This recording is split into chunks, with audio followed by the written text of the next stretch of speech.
Saudara, maka saya hanya ingin menyampaikan di sini, apapun yang terjadi dengan saya ke depan, mau saya dipenjara, mau saya dibunuh, umat Islam nggak boleh berhenti untuk berjuang tegakkan Islam di Indonesia. Takbir, takbir, takbir. Siap bela Allah, siap bela Rasul, siap bela Nabi, siap bela Quran, siap bela Islam, siap bela negara, siap bela NKRI.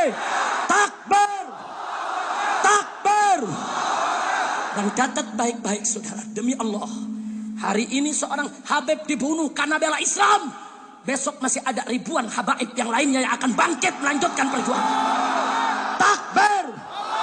Dan catat baik-baik saudara, kalau hari ini ada seorang kiai, seorang ulama, seorang ustadz, seorang dai yang dibunuh karena membela Islam, besok akan muncul ribuan kiai, ustadz dan dai melanjutkan perjuangan.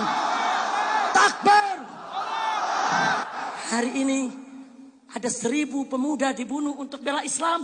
Besok jutaan pemuda Islam Indonesia akan bangkit kembali saudara. Siap berjuang. Angkat tangan semua, takbir. Takbir. Takbir. Sallu ala Nabi.